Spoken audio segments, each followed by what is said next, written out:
Hey, welcome to a special episode of Why Should I Trust You? Today, we're speaking with two farmers who, on the same day the Supreme Court handed down its big ruling in favor of the major pesticide maker, Bayer, which was once Monsanto, the one the Trump administration backed, and MAHA saw as a betrayal. These two farmers, on the same day, were invited to the Oval Office to watch the president sign an executive order promoting the exact kind of sustainable farming practices they support, ones that rely less on pesticides. But they ended up witnessing something more. These farmers found themselves front and center for a last-minute Oval Office debate over the executive order. Literally, President Trump holding the pen to sign the order as these conversations were swirling around him. On one hand, you had Robert F. Kennedy Jr. of HHS, Brooke Rollins of USDA. You had a couple of regenerative farmers. And then you also had Zippy Duvall from the powerful Farm Bureau. And then you had President Trump himself. So what do these farmers think the last minute policy disagreements were really all about? What do they reveal about the broader struggle in this moment, which seems to be more than just about regenerative farming? Do they trust this administration to follow up on its promises? Do they see where some of their fellow farmers and many scientists are coming from? The ones who argue that transitioning to regenerative farming is unrealistic, too expensive, and in some ways is taking us backwards. We're excited to talk to these farmers, so let's get started.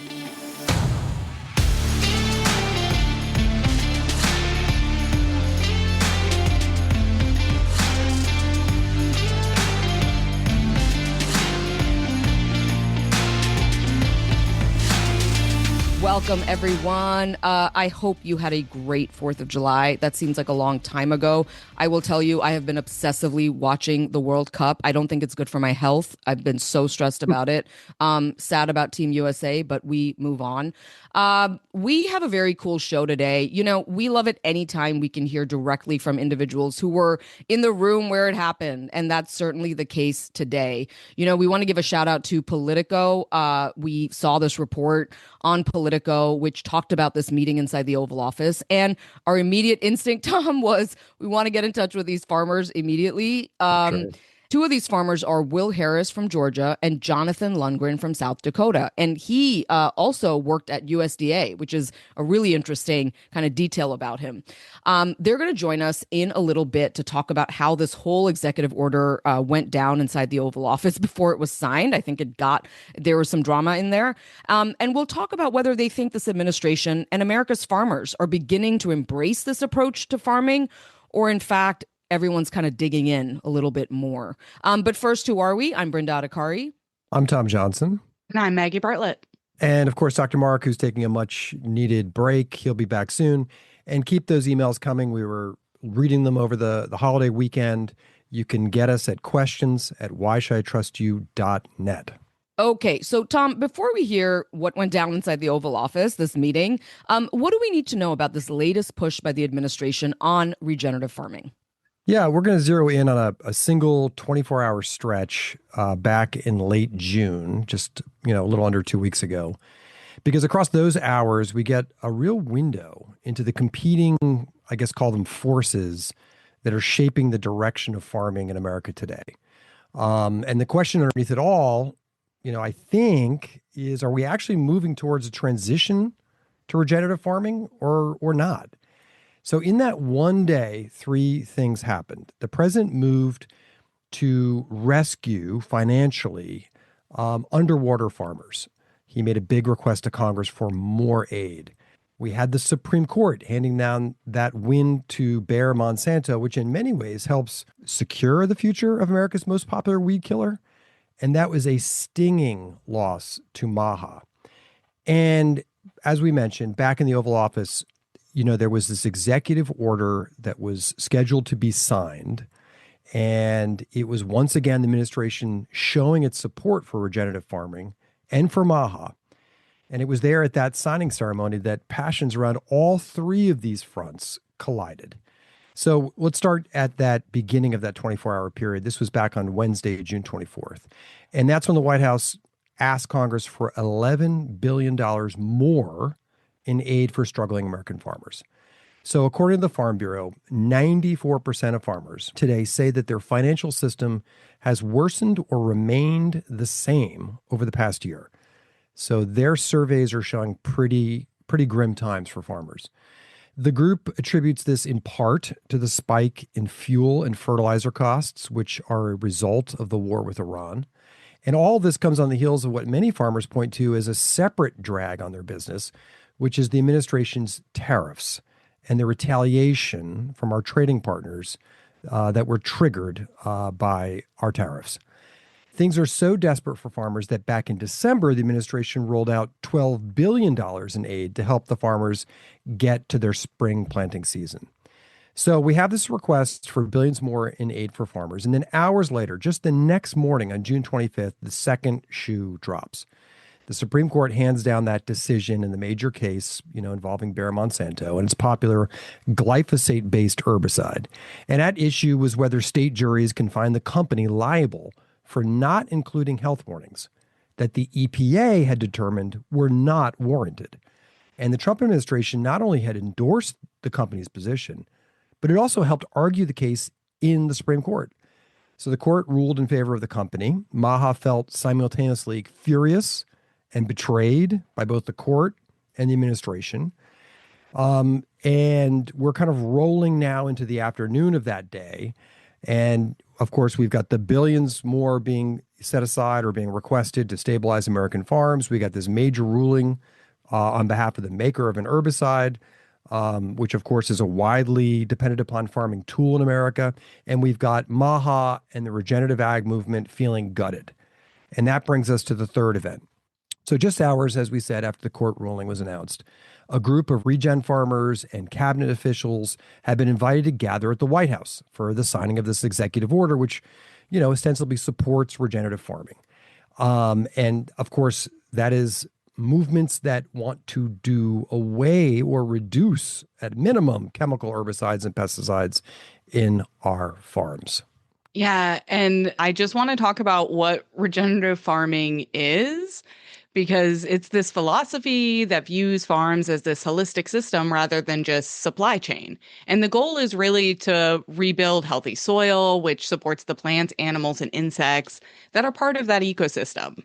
And farmers end up doing that through like a variety of practices, and they don't do necessarily all of them, but they might plant cover crops to help protect and nourish the soil. They might rotate the crops. They might, so they're not planting the same crops year in, year out. They might reduce the plowing they do.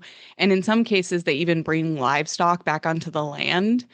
And I think what was interesting is that this is kind of a small movement because there's no single definition of regenerative agriculture, that it's really hard to measure precisely. There's one recent analysis we found that estimated it accounts for less than 2% of the world's farmland. Yeah, absolutely. On the question of pesticides, critics of regenerative farming, and I don't know if there's necessarily critics of it on a whole, but people take issue with their criticism of pesticides, and they say that, we have a government agency. We have the EPA. These are experts who regulate for safety in our farm tools.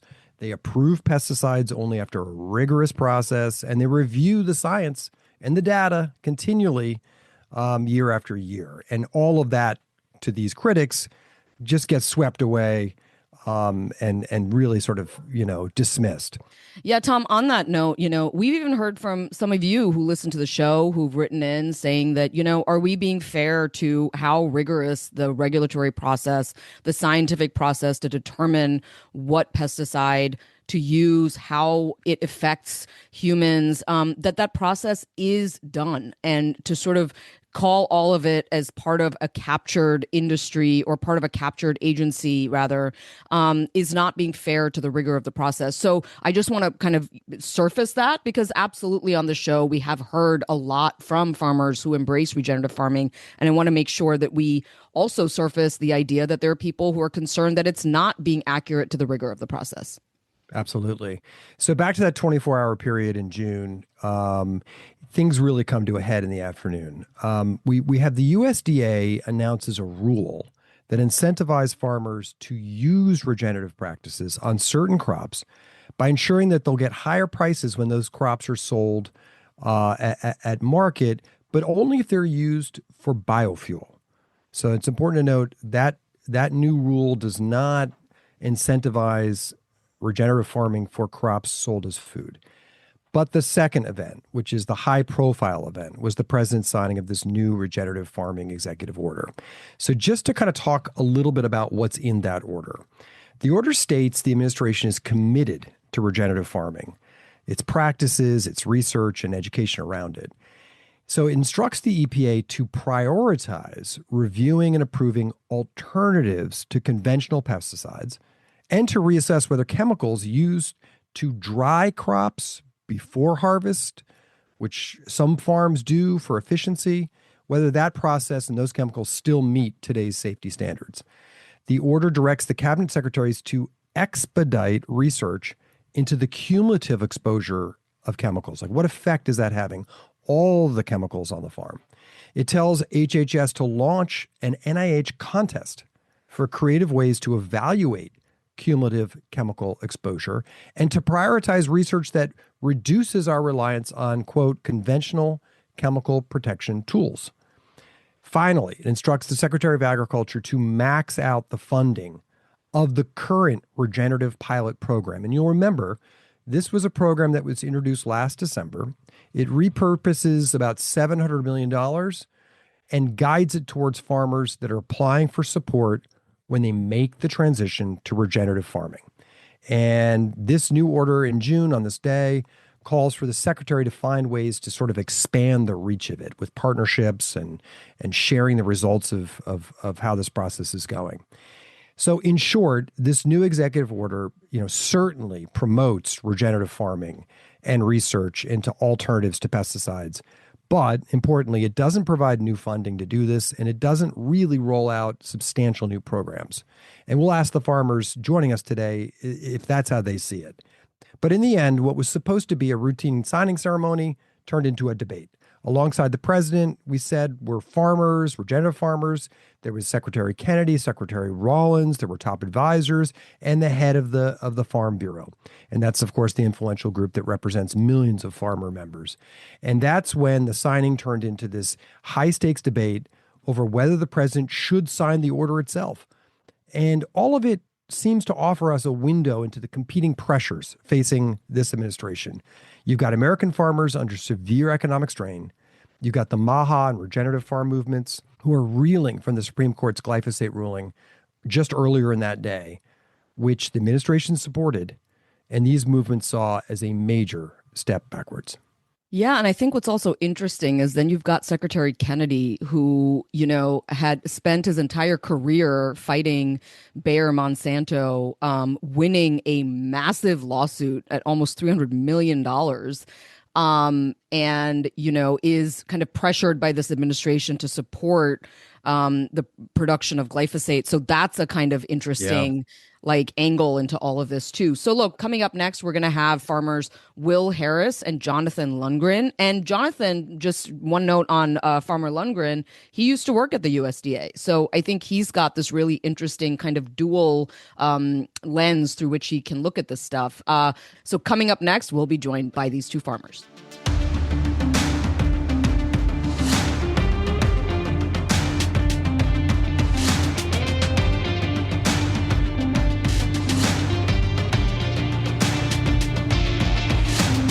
All right, welcome back. And a big Why Should I Trust You? Welcome to farmers Will Harris and Jonathan Lundgren.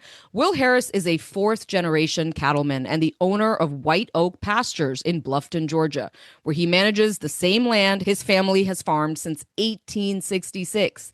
In the late 1990s, he transitioned away from pesticides and industrial farming practices to regenerative methods of livestock farming. He has served as president of the board of Georgia Organics and as beef director for the American Grass-Fed Association. Welcome to the show, Will Harris. Thank you for having me. And next, we have Dr. Jonathan Lundgren and farmer Jonathan Lundgren.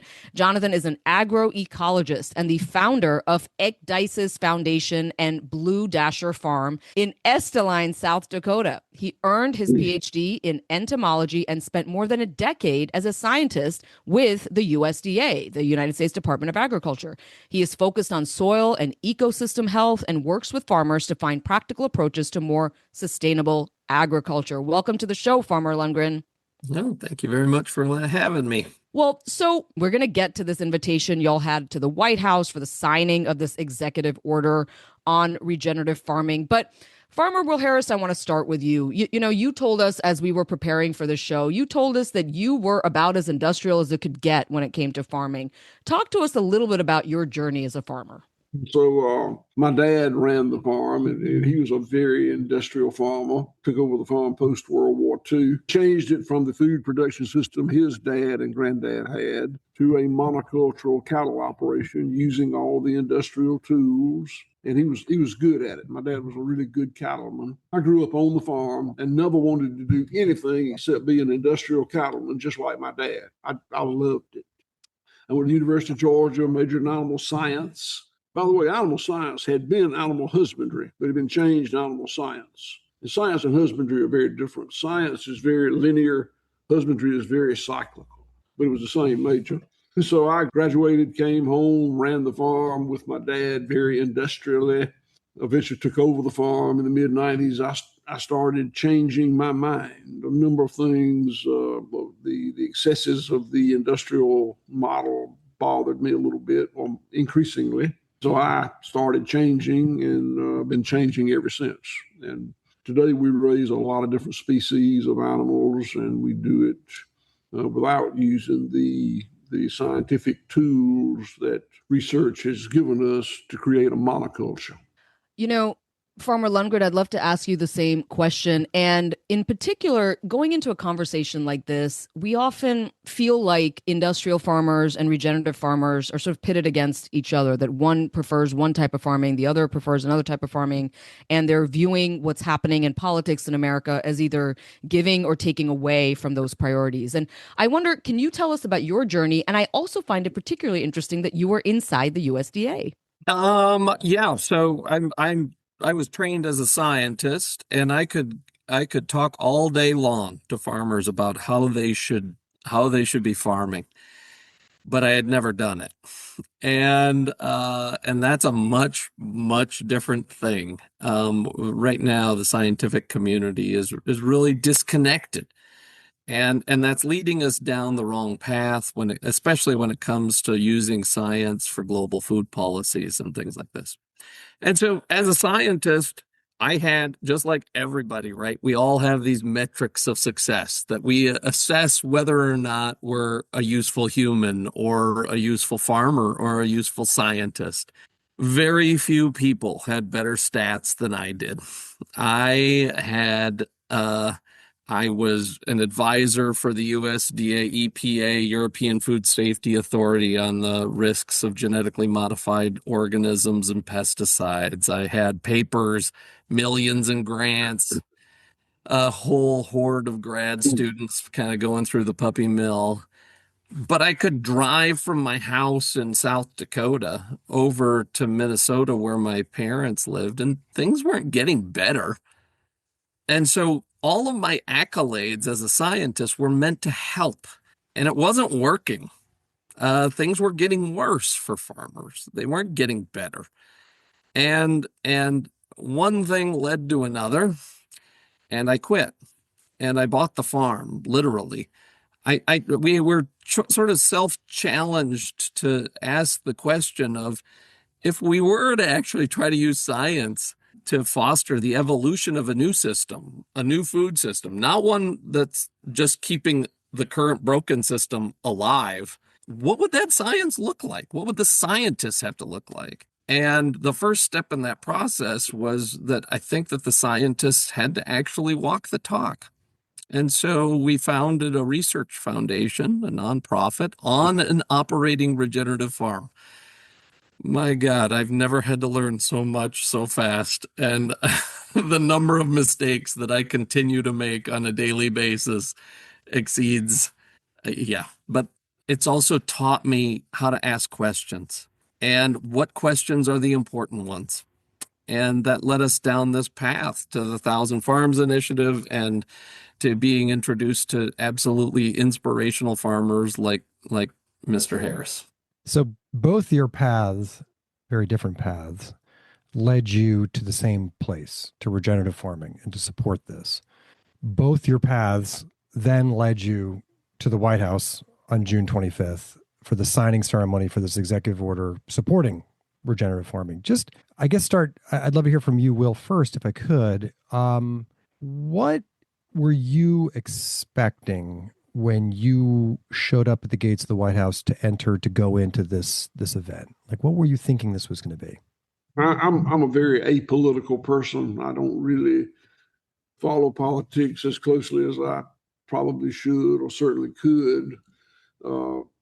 And I really, my expectations were pretty low. It was a little concerning to me that they wanted us to come for this executive order and they wouldn't tell us what was in the executive order. I asked 2 or 3 times and it was very evasive. As it worked out, it was okay. I mean, it was fine. Nothing that I was opposed to, but I had concerns about it. I guess what caused me to leave the farm and get on the airplane and go to D.C. is appreciation for the fact that suddenly regenerative land management was getting some attention. I've been doing this for 20 plus, maybe 30 years. And during that 30 years, I have vacillated wildly from thinking about myself that, I am a niche marketer. I'm growing food this way, and I've got people that want to buy it from me, and that's how I'm making my living. And my daughters are coming back to the farm to perpetuate that. I am a niche marketer. And I wasn't in love with that, but it was okay. I'll take it. I'll make a living that way. And then I would go through a period of time when I said, I think I am what they call an early innovator. I didn't say that out loud. I thought it to myself. And even I liked thinking of myself as an early innovator more than I did a niche marketer. But I would find myself back thinking of myself as a niche marketer because it wasn't going anywhere. And I have vacillated like that for 20 plus, maybe 30 years. We could talk all day about how efficacious this session was that Jonathan and I attended. It's the greatest indicator that maybe we got a true innovation here. We may not, but it's the best indicator to date. Jonathan, can you just narrate sort of what you saw when you walk in this meeting and how this debate about these issues that we're kind of talking about right now kind of broke out? Yeah. So I was expecting this to be a photo op, and Will, you remember we were kind of having a little bit of a discussion amongst each other. Is this, yeah, what are we getting ourselves into here? And the good, the bad, and the ugly. And when I got into the room, it kind of became clear that I don't think any decisions had been made on that EO, that executive order. There was legitimate discussion, and in fact, it got pretty heated in there. I mean,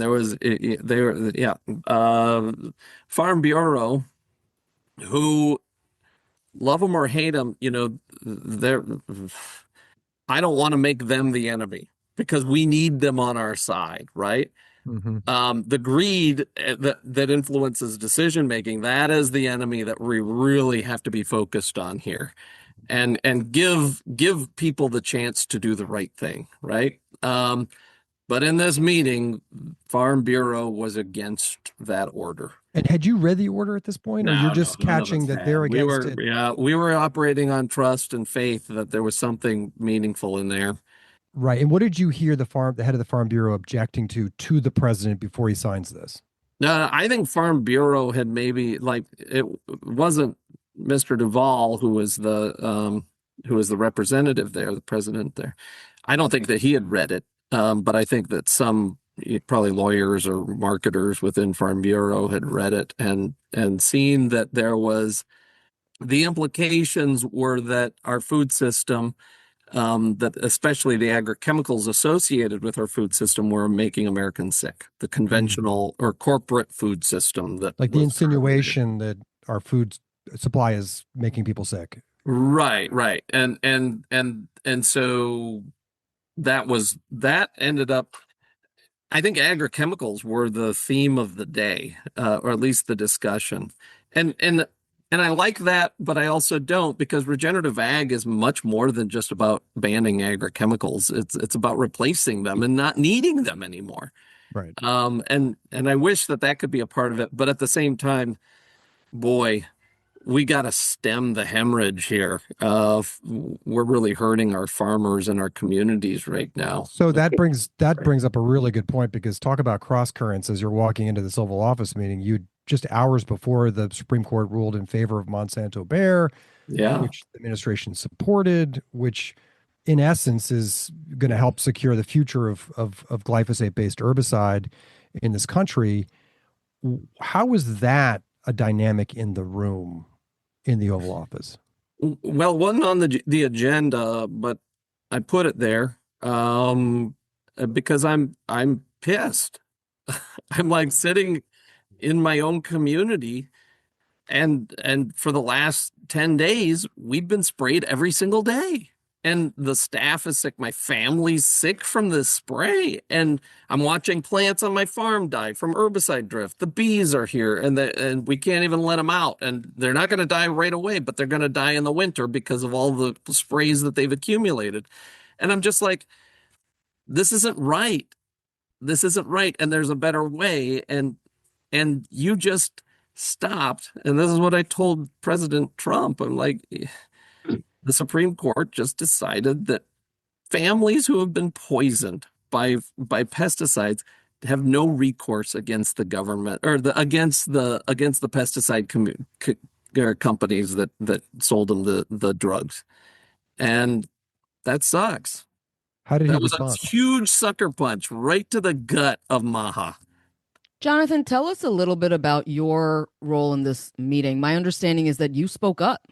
Oh, I don't know. I mean, I think we all spoke up. I think it was really important that the farmers were there. I think that it significantly influenced the president's decision to sign that order. I don't think that it was a done deal. I don't think that it was just a press, opportunity to, okay, haul the farmers in, and the president's going to sign, and everybody put on your grin and your hat. And it didn't feel like it was that way. Time will tell, but I think the intent, at least certainly from HHS, is that this is an opportunity to make some change. How did the president respond when you voiced your profound upset at the Supreme Court ruling? He looked, I don't know, Will, what did you think? He looked kind of surprised to me. Is that what you read? Yeah, it really is. I know he's a busy man. I don't think he knew a lot about what that executive order represented. I don't think he knew a lot about that Supreme Court ruling. I think that he was there kind of information gathering. And I'll tell you, Jonathan's he's playing the modest card here, but he did a fantastic job eloquently voicing the opinion of all of us to the president and the Mr. Kennedy and Mr. President and the other people there. He did a fantastic job. Well, I want to hear a little bit about that, Jonathan. Stop being modest. Because in this article in Politico, one of the things you said was that, the Farm Bureau tried tooth and nail to convince the president not to sign that order. So tell us a little bit about that. And, did you speak up to the Farm Bureau? Like, what was going on? Just put us in that room that day. Let's see. So, Zippy Duvall, or Mr. Duvall, was the president of Farm Bureau, was like, you're going to lose. If you sign that executive order, you're going to lose the vote of the Farm Bureau. You're hurting the American farmers, and you're also, they have a personal relationship for the president and the president of Farm Bureau, and I think I read that the friendship was on the line if that order went through, and Callie Means was a real bulldog in there and really helped. He's with HHS. He's one of RFK Jr.'s top advisors. And I think that he had a lot to do with the CEO. The HHS group was like, they weren't leaving this one to fate.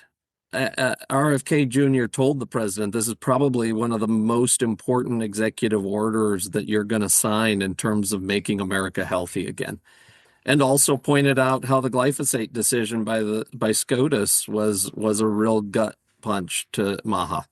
And there had to be some sort of triage here because MAHA was losing ground with this administration real quick. Did you hear in Kennedy that this was the most important executive order you're going to sign about making America healthy again because of the timing and the big gut punch from the Supreme Court, or because of the substance of the order? No, I think it was the substance of it, but he also pointed out that there was the added implications of we've got to triage that SCOTUS decision. And and then I mean, when I did voice things, it was regarding just trying to make sure that there was a clear understanding that farmers and the American public are really sick, and we've got data on that even, and that there is a better way, that this regenerative ag, and the farmers in the room were a great example of that, right? I mean, they're proving that this can happen at scale and provide meaning. Yeah, that this is, Will's like changed his whole county, for crying out loud, using regenerative agriculture. Yeah. Go ahead, Will. Zippy Duvall is from Georgia. We're about the same age. I've known him for 30 years. He used to run the Georgia Farm Bureau before he ran the American Farm Bureau. And he is a very effective politician, very persuasive. And he was crystal clear that he really was committed, emotionally committed to blocking this order. He was very passionate about it and did a very good job arguing it. I'm glad I didn't have to debate that with Zippy. I'm glad Jonathan was there to do it for us. But he was very passionate about it. And he was. And that's his job. That's his job. I don't begrudge him that. He was doing what he's supposed to do. That's what his career has been. And I understand it. This isn't personal, but he was very passionate in his argument. Will, what's interesting is in that article, which is how we found y'all, his communications director said that the account of what Duvall said in the meeting was not accurate based on what Jonathan Lundgren and others had said, right? And he said that Duvall didn't say he would withhold support for the president. And he said, quote, he did express concern about the EO, but not related to its stated purpose. Farm Bureau supports research and innovation, which are key to advancing agriculture. We support regenerative agriculture. Duvall's concerns were over the insinuation that our food supply is not safe because of pesticides. I want to give y'all a chance to respond to that. Is that seemingly in the spirit of what you witnessed in the Oval Office? Jonathan, let me ask you first. I don't think that we're going to attain what's possible in regenerative agriculture with a heavy dependence on agrochemicals.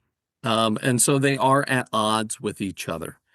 That doesn't mean that we need to go through and ban everything. I don't think that that's a healthy response either. I think that there needs to be an education about the implications. Hell, we could treat them like tobacco, right? Tax the hell out of them, use the tax money from it, because it's the same, it's a drug in its application. The more you use, the more you need. And it's having the same societal impacts as any drug has had. I think that Zippy Duvall doesn't see regenerative ag the same way that the farmers who are practicing regenerative ag sees regenerative ag. And that's a real central point to this whole thing, right? What are we talking about with regen? Yeah, and that's, I think, where we want to go next. I just want to complete this part of this conversation. The president takes on board everything that's being debated around him. Is he, as he's, I guess, turning to sign this order, is he basically saying to the head of the Farm Bureau, like, I heard you, but I think this is the right thing for agriculture in America? Or is he saying, I heard you, and this really isn't going to affect you that much? Or is it something else? Like, how did you just finish that bit there as to how the president went on now to sign it? I heard, and Will, correct me if I'm wrong, I don't think that the language in here is threatening to you in any way. And it doesn't say what you're saying it says. And so he's going to sign the thing. Is that what you kind of felt, Will? It is. Yeah. Okay. Got it. Let me ask y'all, just before we move on from this Oval Office meeting because I do want to take us, Tom and I, we want to take us to kind of a bigger place here. But do you trust the president on this, Farmer Harris? I've been in this transition for nearly 30 years, and it's the first time that I've seen a politician of any stature take this much of a stand on regenerative farming. So, do I trust any politician to not change their mind and follow the will of the public? No, I don't. I think that happens all the time. But I am encouraged that there's been this show of support. We've never had that before. I've been real close to this, and we've never had it before. Am I convinced it's going to be fine, just fine? No, I'm not. But it's the most support we've ever had. Do you, I was just kind of looking through this, Jonathan and Will, I did notice that I think Obama also tried some sort of federal framework on soil sustainability. I'm looking at something that came out in 2016 saying that today the White House Office of Science and Technology Policy in collaboration with federal agencies is announcing new steps to work towards the long-term health and sustainable use of one of America's most natural resources, its soil. Tell me about that, Jonathan. When that came out, surely that must have been exciting. Did that feel like it missed the mark? How'd it work? Seems like we're worse off than we've ever been. So all of these policies that have come out, where's the teeth? Where's the application? Where's the success? And I'm not saying that there isn't lip service to all of this stuff, and maybe that's all this is too. But at the same time, and Will, have you ever in your life seen people that are like voting because they want healthy kids and healthy food? It gets back to that niche marketer or early innovator. And I feel more like an early innovator today than I've ever felt. Am I convinced I am? No, I don't know. It could go the other way. The conversation you were having a little earlier, I started getting in, I didn't. But conventional farming, conventional agriculture breaks the cycles of nature. The whole premise is to break the cycle. Decide what is a pest. Anything in the growing environment that's not the crop is pretty much a pest. And we use pesticides to destroy the pest. Pesticide is like homicide. It's to kill. So the whole premise of modern industrial monocultural farming is to have just the crop out there and nothing else, which negates any opportunity for symbiotic relationships of other species. I mentioned earlier that the bounty of nature is the profit that we all enjoy. The coal and oil and gas in the ground that we've been enjoying for the last 100 years it was the bounty of nature in the era of the dinosaur. And nature always creates a bounty, and it does today, but we engage in using we break the cycles by maintaining a monoculture. I have a million questions based on that, but I just want to tuck one into Jonathan. I'll go to you. When you finally read this executive order that caused this big fight in the Oval Office, did it fit in line with this procession of executive orders? And you described them as kind of toothless. They're not putting new money forward. They're not creating new aggressive campaigns to transition farms. Is that how you read this, or did you see something very positive in this EO? Time will tell. Okay, I don't know, right? If our legislators have integrity and if they actually follow through on what is in this executive order, then I think it could help. But there's a lot of things that have to go right in order for that to happen. But what I do think is good about it is that there is a whole bunch of farmers that think that regenerative agriculture is wacko and bizarre and is just a bunch of tree huggers out there. And one of the biggest proponents of, capitalistic, monoliths in existence just said that regenerative agriculture was meaningful.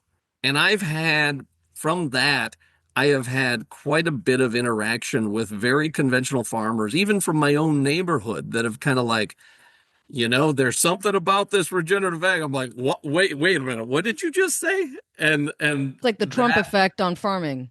What on earth? Mm-hmm.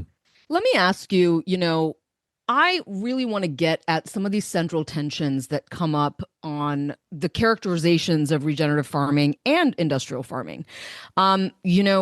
Casey Means had said, and she was in line to be Surgeon General. It didn't work out for her, but she had tweeted, quote, pesticides are a slow motion extinction event, the lasting domino effects on health, fertility, cancer. She went on to talk about, aquatic life, I think could potentially push us to reach a tipping point. We're poisoning the intricate web of life. And she ended by saying, and for the love of God, never buy Roundup. One of the criticisms right now of some of the regenerative movement is that it's mischaracterizing science and it's mischaracterizing the threat. And one of the authors, Michael Grunwald, I'm sure you've heard of him. He's been on the show. He wrote in September 2025, he wrote an article in the New York Times, and he said, quote, the MAHA movement's war on glyphosate is part of a broader war on modern farming. Not only herbicides and other pesticides, but synthetic fertilizers, genetic engineering, factory feedlots. It reflects a fantasy of agricultural purity where less intensive food production can heal the land and reverse climate change, even though less intensive farms that make less food per acre need more acres and more deforestation to make the same amount of food.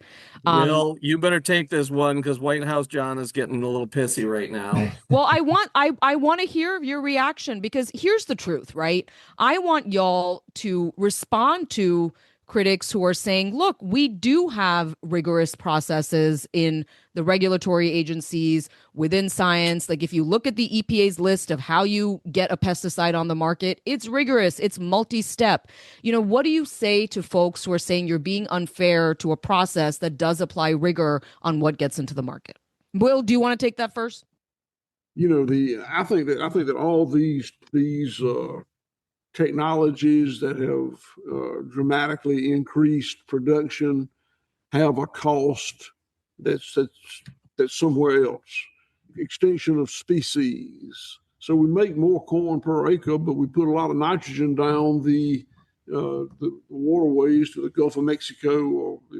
I'm near the Gulf of Mexico here. One of the greatest oystering grounds in the world. They banned oyster harvest there because we just about killed all the oysters with pesticide runoff and nitrogen runoff. I believe that every species in an ecosystem has a role, and I think that when we set out to use technology to destroy that individual species of plant or animal or microbe, there's a negative effect from it. My farm here that we've owned for 160 years, that my great-grandfather and grandfather farmed, what we would call organically today, had the organic amount in the soil was about 6%. My dad and I farmed the heck out of it, and by the time I took it over in the 90s, it was down to a little over 0.5%, 10x difference. I've just about got it after 25 years back up to 5.5%. That has a cost. That's a great cost. 1% organic matter will hold an inch of rainfall. The water coming off my farm versus my neighbor's farm after a 4 or 5 inch rain event there's no comparison. There's no way you would say that this is ecologically superior to that, because all that runoff water is going to the Gulf of Mexico. Let me ask you, Jonathan, to respond to those folks who are, and look, I think I'm trying to reflect the best faith versions of the arguments, who actually, these are farmers who often use some form of regenerative as well in their work.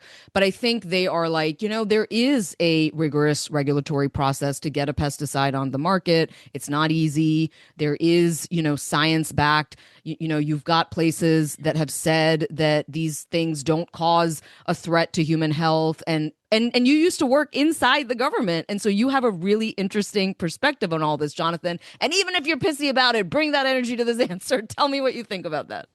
We're living through the worst mass extinction event that planet Earth has ever experienced. This is worse than when the dinosaurs left the planet. And it's being caused by humans. It is being caused by people, land use change, pollution. These are major drivers of species loss, and we've got hard data on that. That is not disputable. Our farming system currently occupies 40% of the terrestrial land surface on planet Earth. How on earth could it not be affecting species loss? The science was where I was at. That I was conducting the regulatory science. You know, when people go down to Lowe's or Home Depot and buy a jug, right? And it's supposed to kill whatever it is ailing them. And they read the side of it and they say, okay, somebody's looking at this, it's safe. I have worked in the ecological risk assessment of pesticides and genetically modified organisms for 25 years. I can authoritatively tell you, nobody's watching. Nobody is watching. How on earth could they? There are currently 20,000 chemicals, formulations that are being bought and sold and traded every single day in the United States. Each of those poses a unique risk profile to species. Where would the money come from to assess the risk of these things? The active ingredients are really the only things that have meaningful risk scenarios that have been generated. Nobody's funding it. It doesn't come from the EPA. The people that are actually conducting the risk assessments, that are providing the data in terms of safety, are the registrants themselves. It's Monsanto, it's Bayer, it's Syngenta, it's Dow. No one else can afford it. And you know what? Within the insecticide world, as soon as a scientist has a program that's investigating a particular class of chemicals and the risk of those, that scientist goes away. They so are these destroyed. studies are being paid for by the companies, is what you're saying? Like the Yes, reviews. that is exactly the way that this happens. And so the only regulatory data that the EPA is using is primarily, I would say 90%, is generated by the pesticide companies themselves. So you're really laying out your case that you're making is really laying out that capitalism is destroying the planet, is destroying our farming, and is making us very, very ill. I mean, when we just zoom out, right? That's the kind of greed. Greed is doing that. The consolidation, the exploitation, the mining. The other aspect of this argument is that the science is authoritative, that the current food system is the way to go.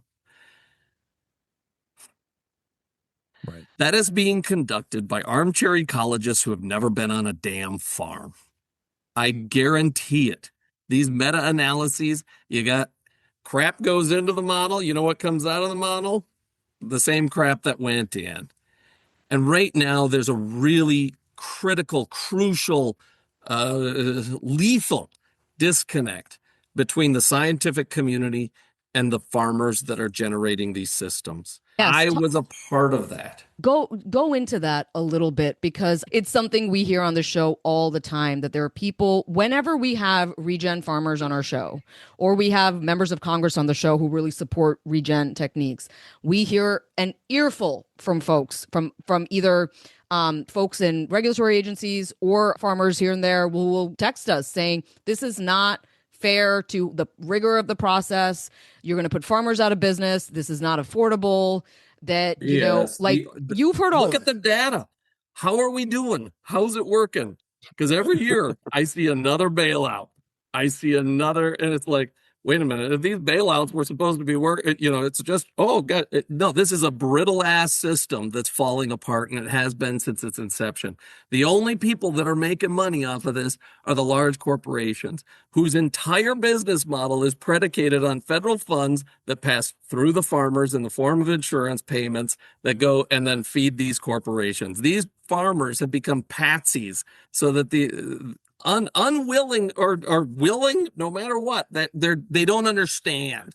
I have to believe that they don't understand what they've become. So you're sort of seeing what we talked about. The numbers are a little blurry right now, but there was something like $12 billion in farm aid from December. There was another request just as all this was happening in June for like another 11 billion in aid for farmers, given the crisis on the farm right now. We're not putting that money towards helping farmers transition to regenerative farming, right? What proportion of federal insurance and stuff like that actually stays on the farm? What do you think?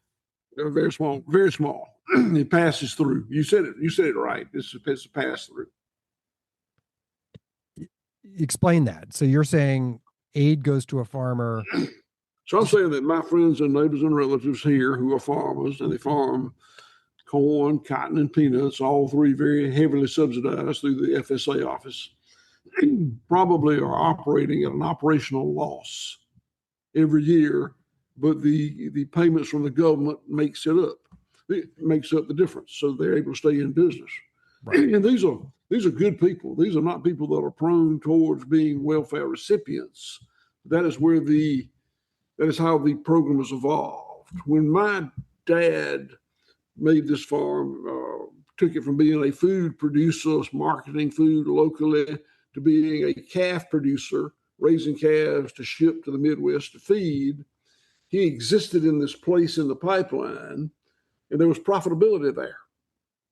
As it has evolved, that space that's allowed these monoculture producers has narrowed and narrowed and narrowed until it doesn't work financially anymore. It won't work without the government payments, and the payments pass through the farmer to go back out to pesticide companies, equipment companies, etc. Right, supports this whole ecosystem, this financial ecosystem, not the natural ecosystem. Yeah, let me ask you this, because Jonathan, one of my farmer. Let me just put a button on that. One of my farmer friends has told me, I'm a farmer. Every year I borrow $850,000 to make $50,000. Where's the other 800 grand going?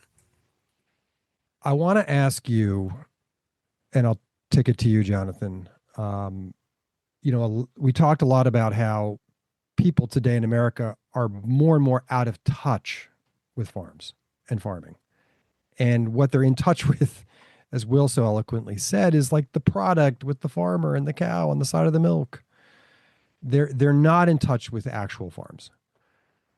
Just take one thing. Let's take monoculture on a farm. I want you to tell us, for the folks that are just not in touch with farming today, they just roll through the supermarket, get what they need, and they're out. What is the danger of just that? Where to begin? The simplification of our food system. So Will nailed it. Okay, it's about life. And going into 1,000 Farms Initiative, this is a research project where we visited 2,000 farms across North America, measuring everything, to try to get at what the potential of regenerative food systems actually is in terms of solving some of these planetary and societal problems that we're facing right now. One of the things that people like Will have taught me is that regenerative farming is just that. It is about growing life on your farm. Suddenly carbon, pesticide and pollution, water cycling, farmer happiness, health issues, nutrition, they all fall into place, and they're all an artifact of one thing, and that's the promotion of biodiversity on farms in all of its forms. Okay, so when you take the life off of a farm, okay, and you replace it with a monoculture, a single species that's been planted over and over and over again across a broad acreage, right? Then you have to, how that ecosystem used to function is with life, all of the different species that would do different things and interact with each other to produce this wonderful, beautiful thing. And then suddenly you've got to replace everything that biodiversity did with a jug. And no matter what it says on the side of the jug, it can say herbicide, it can say fungicide, it can say fertilizer. They all do one thing. They eliminate life, and they replace what life used to give the farmer for free. That's what those things do. And so there's this perpetual cycle. Once the farmer is on this treadmill, they can't get off. And they're being told, and the whole infrastructure, their whole community around them is explaining to them why has to be so. And meanwhile, their families are getting sick, and the nutrition of our food is down by 40% of what it was 40 years ago. And the pesticide contamination and the fertilizer contamination of our water is such that we all have to have RO systems. And one chink at a time, we accept, until suddenly you look around you and you open your eyes and you realize, what the fuck did we just do? How did we get here? And it all started with that monoculture. Tom, I think you had a follow, right? Yeah, I just want to go back to the question, and this is to Will, whether you feel you're an early innovator, like on the cusp of this change in the way that we're going to do agriculture in this country towards regen, or do you feel, and again, this is my interpretation of the question, do you feel like you're going to just be a niche thing, like a small organic farm, or it's not going to be the way we move broad, like as a broad society? It's just, you're always going to be a niche thing. When I made the decision to change the way I farm back in the late 90s, early 2000s, I did not define myself as either one of those, early innovator or niche marketer. I didn't feel compelled to define myself. I just took a new direction. Along the early days of that were very, very economically difficult, but the timing was very fortunate. Things turned around, and we had some really good years. It was during those times that I vacillated back and forth between, am I just doing this something different on my farm, this niche that I want to do, or am I part of a movement to change the way we produce food in America? When two of my three daughters and their spouses chose to come back to the farm, it made me feel more like an early innovator than I had ever felt. But despite all the discussions of how we produce food in America, the forces of industrial commodity farming are very powerful, very persuasive. And being an early innovator was not that important to me. I thought it was nice, but I didn't feel compelled to take risks just to hold that opinion of myself. When I have, though, in recent years, been increasingly optimistic. I formed a nonprofit, a 501c3 called CFAR, Center for Agricultural Resilience. And it has been, I'm really surprised at the acceptance we've had. We have instructions, tutorials, sessions, classes here on the farm, teaching people who are interested in this form of agriculture how we do what we do. Seldom are the participants large industrial farms. Almost exclusively, they're young people that want to farm, or maybe a little older people, mature people, 30s, 40s, 50s, who have accumulated enough wealth to invest on a farm and want to do it differently. I still don't know how this thing's going to work out. The economic forces that want to maintain the industrial commodity food production system are powerful and wealthy and persuasive. And making the change is very difficult economically, financially for the farmer. So I have no idea, but I feel we're closer to it than we have been any time in my 30-year transition. Jonathan, I'm going to give you the last word here. I want to just ask you, first of all, I'm so grateful to both of you for coming. This has been such an educational conversation for us. There are folks out there, and again, I feel compelled to represent other viewpoints on this just because I think that makes it a more complete kind of picture, right? There are folks we hear from who say, nothing is more important than securing America's food supply so we can feed ourselves. And this feels privileged to be able to talk about organic tomatoes and soil health and things like that. And it's too expensive, and we aren't ready. I want you to just make the case for why you think we are ready and whether or not, you think that culturally industrial farmers are in fact ready to turn the page to a new way of farming, if that's what you're hearing. All right. So I can haul out the data, right? I can tell you we've got hard data on 35 plus cropping systems, 10 plus livestock systems in replicate across the country, looking at a continuum of different management practices in order to try to assess the relative value of regenerative farming versus more industrialized farming. And I can tell you that regenerative farmers, you don't lose yield, right? That you have equivalent to the national averages. That the net profitability of regenerative operations is equivalent to the net profitability of conventional operations. That the nutrient density is within a wheat crop is double the protein content of a conventional wheat. I can show you the implications, the health implications. Currently, our row crop farmers have 3 times the cancer rate of normal society. They have 3 times the mental depression rates. They have 2,600-fold increase in Parkinson's. We're killing our farmers. And I can haul out all of that information, and the farmer still doesn't change. So what is it? What is the real drivers here?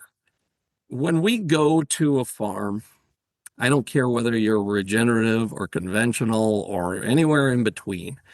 When we leave that farm, I want the farmer to know that we care about them, that we care about their farm, that we care about their families.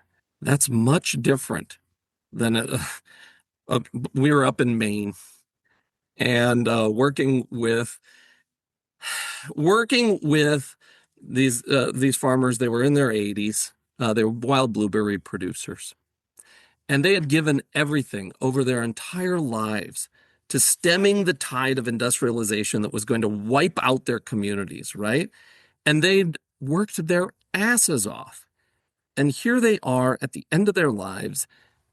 They just want to know that somebody cares, that it won't just be forgotten, that somebody gives a crap, right? That it wasn't for nothing, everything that they had just given. And in drives this group of wacko scientists in a caravan of old crappy minivans, and they spill out and they think that this is the coolest farm that they've ever seen. And we capture it. We've got the numbers. We can support what it is that these people have experienced.